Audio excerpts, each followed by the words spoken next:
ആടുജീവിതം. നജീബ് എന്ന മലയാളി ഭാഷ പോലും അറിയാത്ത മരുഭൂമിയിൽ പെട്ടുപോയതിൻ്റെ ജീവിതകഥ പറയുന്ന മനോഹരമായ ഒരു പുസ്തകമാണ്. പിന്നീട് ഒരു കൂട്ടം കലാകാരന്മാർ ആ ഒരു പുസ്തകത്തെ, ആ ഒരു ജീവിതത്തെ സിനിമയാക്കാൻ പരിശ്രമിക്കുന്നു.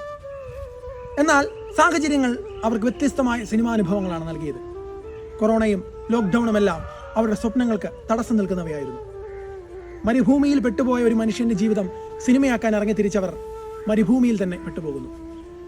എന്നാൽ ആ ഒരു കൂട്ടം കലാകാരന്മാരുടെ സ്വപ്നങ്ങൾക്കും പ്രതീക്ഷകൾക്കുമെല്ലാം യാതൊരു സാഹചര്യത്തിനും അവരെ തളർത്താനായില്ല.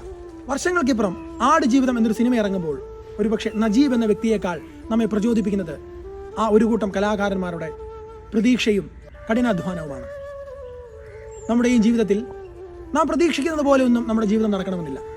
ജീവിതത്തിൽ വ്യത്യസ്തമായ പ്രശ്നങ്ങൾ നമ്മെ തളർത്തുന്നുണ്ടാവാം. ജീവിതത്തിൽ എത്ര ദുരനുഭവങ്ങളിലൂടെ നാം കടന്നു പോയാലും നാളെ നല്ലൊരു നന്മയുണ്ടാകും എന്ന പ്രത്യാശ നമ്മെ നയിക്കട്ടെ. തിരുവചനം പറയുന്നില്ലേ, പ്രത്യാശ നമ്മെ നിരാശരാക്കുന്നില്ല. Stay tuned. പ്രവാചകൻ. Spread good.